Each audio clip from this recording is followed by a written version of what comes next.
තාත්තගේ නම් අන්තිම ආදරේ තමයි තමන්ගේ දුව කියන්නේ. හැබැයි දුවගේ පළවෙනි ආදරේ තමයි තාත්තා කියලා කියන්නේ. ඔයා කතාවක් තියෙන අහලා දිනවද දන්නේ නැහැ. සිද්ධාර්ථට කවදාවත් බුදු වෙන්න හම්බෙන්නේ නැහැ. බුදු වෙන ආත්මෙදී දුවෙක් හම්බුණා නම් කියලා. මං අහලා තියෙනවා පිරිමි ආත්මයක් පරිපූර්ණ වෙන්නේ ගැහැණු දරුවෙක් හම්බුනාට පස්සේ කියලා. ඒ ගැහැණු දරුවට පුළුවන් වෙන්න ඕනේ තමන්ගේ ඇතුලේ තියෙන හැම දෙයක්ම අම්මටත් වඩා වැඩියෙන් තමන්ගේ තාත්තත් එක්ක කතා කරගෙන යන්න. මන් දකින විදියට නම් ගොඩක් තැන්වල පුංචි කාලේ වෙනවා. ගෑල් ළමයි පුංචි කාලේදී තාත්තට කිට්ටු බව වැඩි.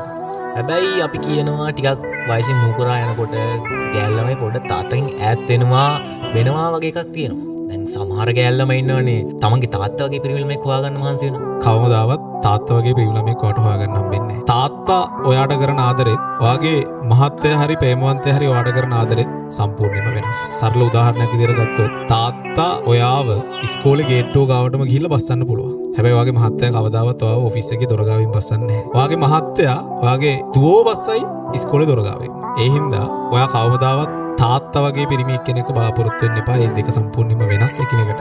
දුවෙක් විදියට තාත්තත් එක්ක තියෙන සම්බන්ධය පොඩ්ඩක්වත් අඩු කරගන්න එපා.